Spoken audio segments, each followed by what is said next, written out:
Hello, and welcome to the Liquidity event. We're your hosts, AJ. And I'm Shane. This is episode 66, being recorded on November 2nd, airing on November 4th. Happy Wednesday. Today, we'll be discussing lots of wonderful articles. We've got the slowest IPO month since 2011. We've got big moves on the Hong Kong Stock Exchange. We find out that Rent the Runway stuffs their bra, and AI knows exactly how much you want to pay for that flight to take to the Taylor Swift concert in Tulsa, Oklahoma, because the New Jersey concert is sold out. And we've got some other articles after we get through those. How you doing, Shane? I love that.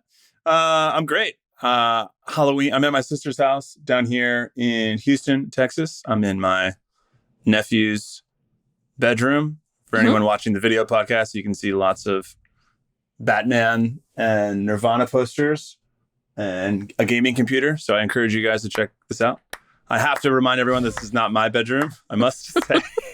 What is that, a slow clap? That was a slow clap for you. See, it's better when the sounds are turned down. Dear listener, AJ is tuning down the audio sound bites so as not to startle me so much. But yeah, we had a great Halloween. How was your Halloween? It was great. I spent it with you, or most of it with you. I mean, that's true. I forgot about that. Dr. Schatz doesn't have to remember everything. But no, I mean, down here in Houston, actually on Monday, we camped. My sister has like a 16-foot skeleton outside of her house. I love suburban Halloween is the best. Yeah, so yes. Halloween in a third floor walk up in Brooklyn was not so great because I could see all the cute kids outside trick-or-treating, but none of them actually came into the building. I guess our building did not have enough decorations or like was not invited. I was like ready with my Reese's peanut butter cups ready to go and nobody came to the door. Oh, no. You got to go to the stoop at your place. Right. I didn't realize that. I didn't know the rules. But you were what, working? you thought some kid was just gonna go up 3 flights of stairs. Well, in my old building, when I lived in Manhattan, like kids would trick or treat in the building. But I guess you gotta like know what's up with your building, and it's been COVID for the 2 years I've lived in this building, so this was our first Halloween. So anyway. Moving on. I had a great Halloween party. I had a great adult Halloween party on adult Halloween, which is always Saturday night. Kids Halloween was not so great for me this year. Yeah. Yep. Cool. So you're in Houston. I'm in Houston, Texas. Yes, at my sister's house. Which is where you live. Down south. Yes. Yes, dear listener, this is where I live. In case the IRS is listening to this podcast. If any tax authorities are listening. Specifically, any New York State tax auditors are listeling to the podcast. Hopefully they won't. That's how they get me. They go to the podcast and listen to every time I say where I am. Yeah. Well, according to these 12 dates, you're in Brooklyn. Yeah. Yeah, busted. No, I did talk to a tax attorney about all of this stuff because I am changing residency because I do spend most of the year outside the country these days. And apparently they track your cell phone records. So the state, the attorneys that I talked to that specialize, went to law school, have been in the industry for 25 years, was just talking to me about the various cell phone companies' ability to provide phone records to the company. He's like, well, all right, so what phone company do you go with? And I'm like, T-Mobile. It's like, oh, actually, you're in great shape there because they've got terrible records. I was like, he was like, you need to switch to another one so that you have better records that you're gone, so that because you have the proof. You have to prove, you have the burden of proof to them that you weren't in the state. So at the beginning of this year, I had Grand Designs. I've been testing these 2 apps. One is called what is it called? Tax Day and Tax Bird. These are the 2 apps that I've been using. So I've been using these since the beginning of the year, and my plan was to use them to like track my whereabouts and write about it, and I haven't done that yet. But anyway, I've been tracking my days with both of these apps since January. So we'll see at the end of the year which one is more accurate. And like, it'll be funny. I'll get like a notification. It'll be like, you were in Nebraska. And like when I'm flying, it'll be like, you were in Nebraska and Tennessee and all these places. I'm like, no, I wasn't. I was there for about 15 minutes while the 747 flew over the cornfields, folks. Well, I hope that works out for you. I have a feeling that just like all things, it will ultimately fall on the shoulders of Microsoft Excel. Yes, to aggregate your data. Of course. Yes, of course. Well, we actually, as business owners, we have to track our days because we allocate our business income. And we do actually have a Excel spreadsheet And I looked at it today, and in 2022, consider if all my plans come to fruition from now until the end of the year, I will have only spent 43% of my time in New York City. Isn't that wacky? There you are. That is wacky. Wacky. Either way, you'll still be paying a lot of New York taxes because our income at partnership level will be. Yeah. Is that enough state and local income tax chatter for the podcast this week? Never. Do you have an IPO update for us, AJ? Nothing too spicy. Just kind of a look back on what happened last month from our lovely friends at Renaissance Capital, who do a bunch of great analysis on IPOs. So October, as I mentioned at the beginning of the podcast, October 2022 is the worst month for the IPO market since 2011. Happy birthday to us. But in some positive news, it was also the first month this year to produce only IPOs that raised more than $100 million. So we've been seeing all these like tiny little microcap IPOs, but really for the first time, we saw some bigger players, Mobileye, the Intel spinoff, and then we had a biotech company, Prime Medicine. Those came to market, and together they raised a combined big old fat $1 billion. So, and those stocks are doing well. So good for our recent joinees to the public markets, Mobileye and Prime. What did I just say? Prime Medicine. Sounds like prime rib. I feel like the word prime is going to have an uptick in usage, considering its co-branding with Amazon Prime. How many digits of prime? Never mind. Got it. You can cut that out. Yeah. Sassy. You can cut that out. Anywho, leave it in. Yeah, we're going live. By the way, folks, we have never edited this podcast ever, so you get the raw AJ and Shane show, mostly because we're lazy and incapable of listening to ourselves talk. So we never want to go back and listen. Speaking of listening to ourselves talk, some shameless self-promotion. John and I are doing a webinar, not this Friday, next Friday, November 11th at 12 p.m. Eastern. And we are going to talk about whether it is better to rent or buy your home. We did this webinar a couple years ago, and we are going to do a redux. We were just looking at our slides, and there's some funny things that are the same and a lot of funny things that have changed. So if you are interested in or thinking about buying a home or not buying a home, please come to our webinar. You can find more info at brooklynfi.com/events. Hope to see you there. And Shane, you're going to come and heckle us? If I'm pro renting. So if I do come, I'll be heckling you, who I believe is representing the purchaser. Well, it's not really a debate this time. Up? Yeah, we drew straws last time, so we'll see what happens. Who has to do the pro and the con. But yeah, it'll be a good one. Love it. Love those webinars. John, you and John are great co-webinar hosts. Thank you. Thank you for that. Yeah, John and I are good at roasting each other. You're too mean. Like you always roast me, and then I just get sad, and then I don't have a good comeback. That's what spending 15 years in locker rooms will do to you. Jesus Christ. We go a little bit harder on each other when it's 30 naked guys that have known each other for 10 years. So sorry about that. It's hard to turn it down. It's all good. It's all good. Speaking of turning it down, if you are a company wishing to go public on the Hong Kong Stock Exchange, it got a lot easier for you to do that. A lot harder for them to turn you down. How about that segue for you? You had me worried. You had me worried at the beginning, and it looks like you landed the plane. Sure. So Hong Kong Stock Exchange proposes waiving revenue requirements for some tech IPOs. This is a Wall Street Journal article. What's going on here, Shane? You did a pretty big deep dive here, and you actually had some outside analysis to share with us on what's going on here. Yeah, so I ran into an old friend that I met 5 years ago before I was deep in the financial advisory space in the IPO market. And I had not known back then what he did for a living. Didn't really matter. We were just traveling together. And we re-met back up in New York recently. And it turns out that he has been working in the Asian IPO market for the past 20 years.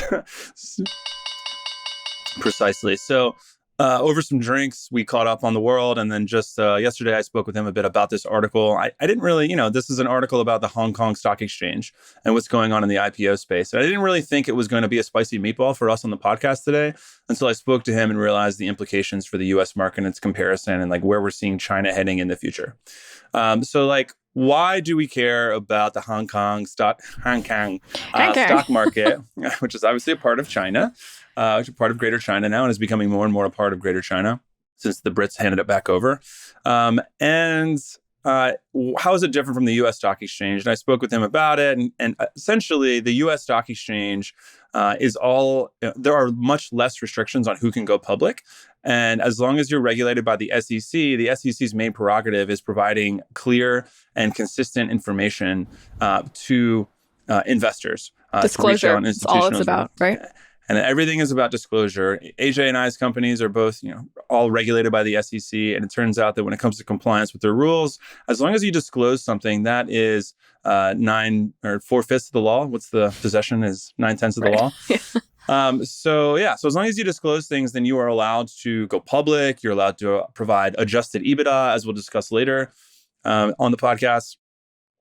So that's the U.S. market. Whereas in Hong Kong, they're a little bit more conservative. They're kind of old school in that there were requirements on all companies to have a certain amount of revenue and a certain amount of profit, which was restrictive. And it was kind of an old school method of the type of companies in the old economy, so to speak, in merchandising or manufacturing or real estate, construction, agriculture, et cetera, were the ones that benefited from these rules because they didn't have to compete for capital with the new economy. Well, China, which I found interesting. And then I spoke to him about, did you see the articles or the release of the Chinese Communist Party, big event that they have every 10 years? Yes. Where they announce the new leaders. Yep. And this one was exceptionally interesting because the number 2 was walked out of the room as Xi Jinping was consolidating his power and letting everybody know that anybody that essentially fucked with him was going to find out.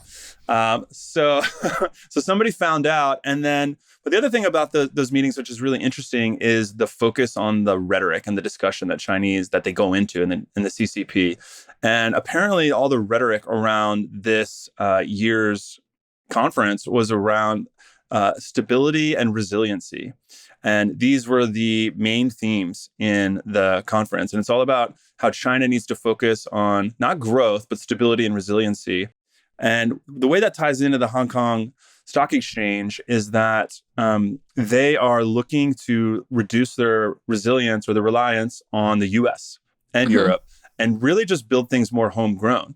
So when it comes to technology, they've been utilizing American and European tech. And the new economy has largely been fostered in Silicon Valley and across the United States, but they need to foster that technology in Hong Kong as well, or in China. And this all makes sense because 2023 is, in terms of Chinese New Year, is the year of the rabbit.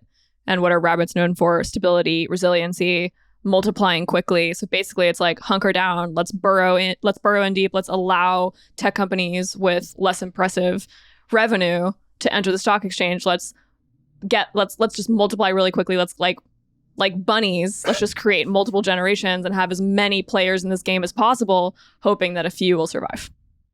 That's my take on this. So it is truly the year of the rabbit. Well, as a year of the rabbit, you're a rabbit. I appreciate your appreciating. Wow. I thank you for appreciating my culture. Oh my God. No comment, no notes on your commentary. So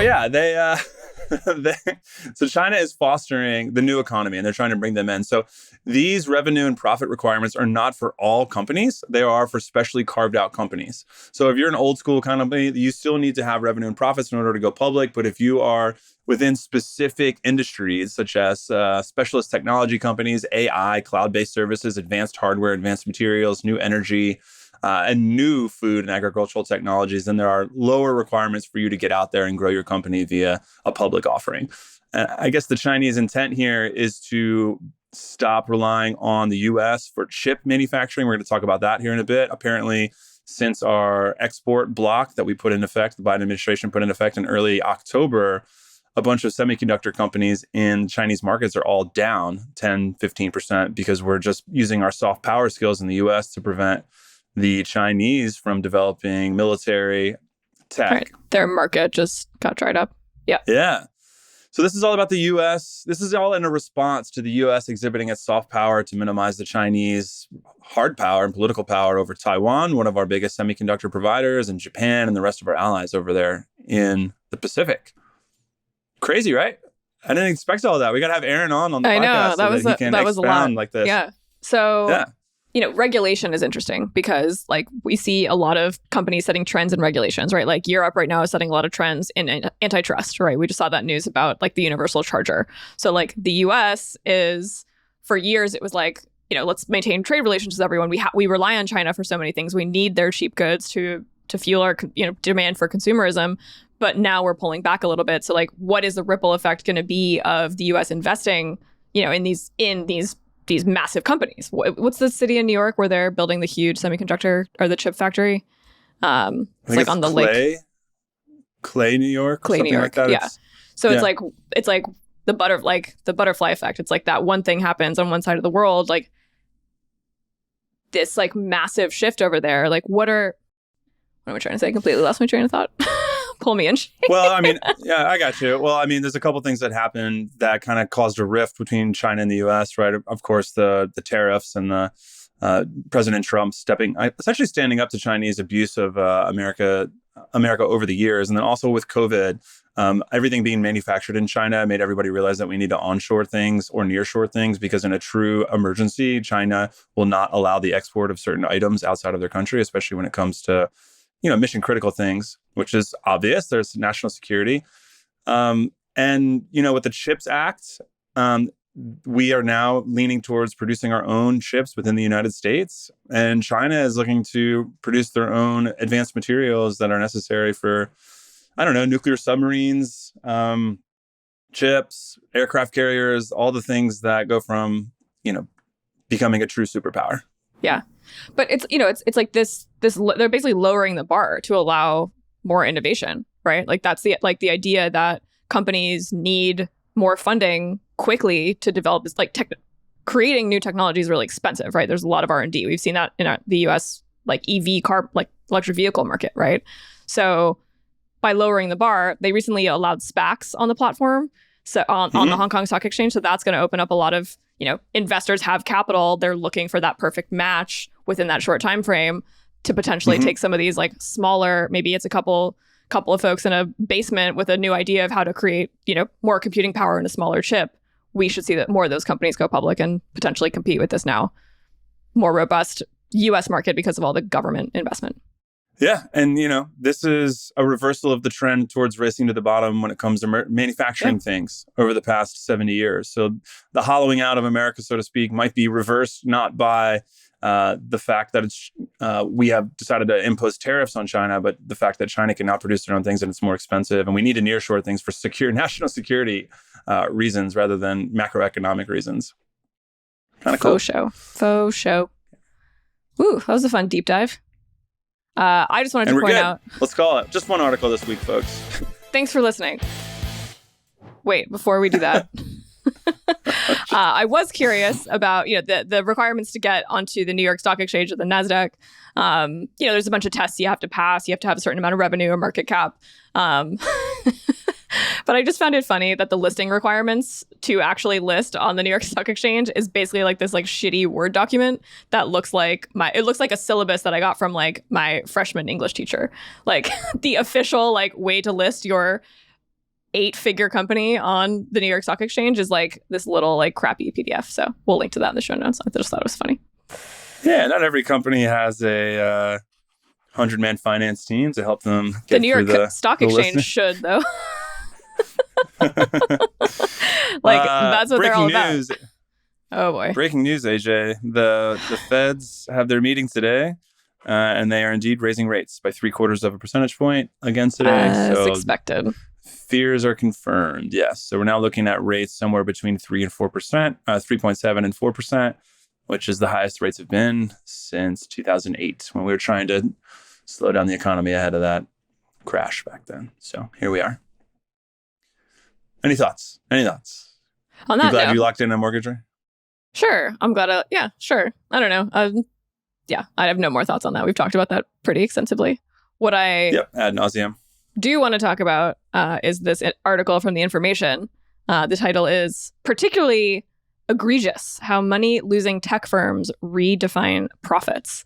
And essentially, this is an article all about accounting standards and exactly how... I have nothing to say. So this is, well, first of all, it's about companies. It's basically the article's looking at a few different companies. Rent the Runway, WeWork is one of them. Robinhood, and I forgot the fourth. And essentially using the gist of this article is like, if you use regular accounting methods that people generally understand, which is the revenue and profit and the revenue coming in the door minus the expenses, you should have your profits. But if you're a public tech company, you can be a little bit more creative with the way that you define expenses and then therefore exaggerate your profitability. So here's a quote from the article. Using standard accounting methods, Rent the Runway lost $33.9 million in the quarter.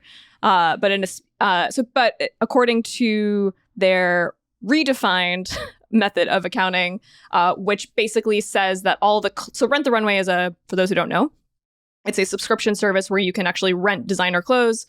You pick what you want online. They send you the clothes. You get to wear them for a few days or to an event, and then you send them back. So you get to wear high-end designer couture for, $70 a month or $100 a month or whatever it is. Maybe it's a little bit more now. Use it all the time. I used to use it all the time, actually. So anyway, so they're the way that so they're profitable, they say, according to their accounting methods, because they don't actually book the cost of those designer clothes to their balance sheet because they say it's an investment. So if they're going to buy a Dolce & Gabbana couture dress, that's going to cost them at wholesale probably, I don't know, $1,000, and then they're going to rent it to you. That $1,000 expense is actually not showing up on the balance sheet. That's the creative wizard accounting that they're doing. What do you think about that as an accountant, Shane? Am I still an accountant? Yeah, I'm still an accountant. You can still... Yes. I hear you self-identify as an accountant at least 3 times a day. Just because it's the easiest thing to say when people ask me what I do. So we all have to remember that accounting is created by humans. It's a human construct. There is no, there was no accounting in the universe before we came along and as humans and created this, right? So like there is no universally accepted definition for revenue or expense. Aren't they there is generally for the accepted? 4. Isn't there a funny term for isn't GAAP? Yes. So generally accepted, as opposed to, very important point, AJ, as opposed to universally accepted accounting principles. In the United States, we have what's called GAAP. GAAP accounting is generally accepted accounling principles. And that's when... 2 A's in that, not the 90s jeans brand. GAAP. Right, but just as cool. 30 years ago. So we have a bunch of accountants sit in a room. They used to do accounting for industry, for companies in the past. And what they do is they sit around and they say, you know what is the definition of revenue? If I sell you if I have a contract that says you pay me, over 12 months, do I recognize all that revenue now, like today on the financial statements, or do I spread it out over 12 months? That's like the easiest example of like them trying to grapple with the definition of revenue. It's a bunch of essentially lawyers, right? And they define revenue, they define expenses, and there's a bunch of other things that they define, including capitalized assets. And I bring this all up because I think, what Rent the Runway is trying to do is say that they have a different definition of expenses for their dresses. And there really is a lot of complaining in the accounting community, or at least in the newer accounting community, about the way that we treat these new economy companies, like circling back to what we were talking about with China. Like the accounting that we have today is designed for manufacturing and real estate companies. It is not designed to capture the value of recurring revenue of your subscription or SaaS companies, yes. like anything where they're not actually selling a product with inventory. I mean, most if you look at a business tax return, a lot of it is related to inventory, and very few of our clients actually have inventory that they track, right? There's so many, if you're a business owner and you try to do your own tax return, you will be shocked at trying to fit your expenses into the categories that the IRS recognizes, right? Like your website expenses, which is a common expense that most people have, the IRS doesn't have a category for website expenses, right? They have a category for advertising or other. So you have to figure out what you're going to put it in. All to say that the system is designed for one very specific type of company. Yeah. Yeah. So it's designed for tangible stuff. And when a company like Rent the Runway designs intangible things, such as the software that they develop, their customer list, et cetera, most of those things are written off instead of capitalized and depreciated over time. So what happens with a building is when a company builds a building, that's not an expense, all that construction that goes into it. If they spend $1 million building a building, it goes on the balance sheet instead of the expense, instead of the P&L. So what I think Rent the Runway is doing is trying to treat themselves more like a old school company and saying, you know what, we have all these dresses that are going to last multiple years and clothing is typically written off immediately, but we're not like all those other companies. So like, yes, we have regular EBITDA that says that we lost a ton of money. But at the end of the day, because the SEC allows us to disclose all this other information, because that's what the SEC is all about, we have adjusted EBITDA that we want to provide to the folks that actually get it, right? Like to those that don't understand the new economy, this is what adjused EBITDA looks like, and it's much rosier. Yep. And then the old chairman real of life the example SEC here. So when I was reading this article, I was like, that's bullshit. But then I remembered that last year I purchased a already rented and used Marni handbag from Rent the Runway. So they actually did. That was an asset that appreciated and they were able to sell it to me. There you go. So it's fine. Yeah. So, I mean, that's what we got to keep in mind is that revenue and expenses are subjective things. I mean, obviously there's GAAP, which goes on to financial statements. And if we don't use GAAP, then our companies will get fined and penalized. But the adjusted EBITDA is where we get to be a little bit sexier and talk about the future. And another takeaway that I want to remind people of is that all this stuff in the financial statements are things that you're not reading when you're picking stocks. Only the $1 trillion hedge fund managers and money managers are actually reading these exceptional like other disclosures and looking and being able to read between the lines and understanding GAAP and just also adjusted EBITDA and then making more informed decisions about where this company is going and the value of that company. So it's all the much more, and they don't even do that well when it comes to picking stocks. Like they're like essentially a coin flip.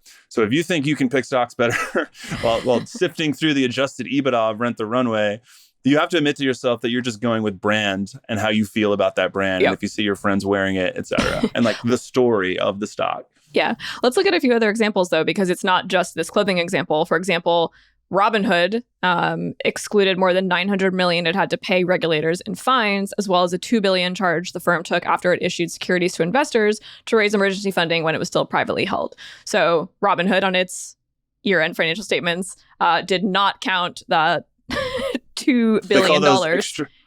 They call them extraordinary events. Yeah, those are extraordinary. Those are outside of normal, ordinary events. Yeah, exactly. So should we say that because Brooklyn FI grew faster than we thought, that we had to hire 10 people this year, that was an extraordinary event and we shouldn't count it as an expense? Why not, right? I have enough things on my plate. I don't have to worry about GAAP and just and 10K filings with the SEC. Please one last point on this, which is I think much more common and kind of just already accepted, is that stock compensation. So excessive bonuses paid in the form of stock to executives is often not disclosed as an expense for some of these newer companies. Like, hey, CEO, CFO, COO, you took the company public. You know, here's a $10 million or a $50 million bonus in stock. Well, that's an extraordinary event. That was a one-time thing. We don't need to report that. That shouldn't impact the value of our company. That's just a necessary evil of going public. Great article, by the way, folks. If you're interested in IPOs at all, I was salivating over this. The most iconic of adjusted EBITDA was WeWork's S1 filing that included community adjusted EBITDA, which is the one that Scott Galloway took a wood chip or two, and prevented that company from going public. Was that like 5 years ago now? 2001. Not 2001, Jesus. 2021. I'm old. What year is it? Was that pre-Pando? Yeah, it had to be, right? 2019. For sure. Yeah, it was 19. Like 18 or 19. Yeah. Wild. Yeah, we've got no time left. What do you want to do? You want to read us out? Yeah, let's do it. Thank you for listening to the Liquidity Event. You can always email us at liquidityevent@brooklynfi.com. You can leave us a voicemail and we will play it on the air. The show notes for this show can be found at brooklynfi.com/episode 66. BKFI stands can leave us a review if they want to be weird about it. Thanks for hanging with us, folks. We'll see you next week. Everybody have a nice weekend and speak very softly to your friends and your mothers and your sisters and your daughters. Bye.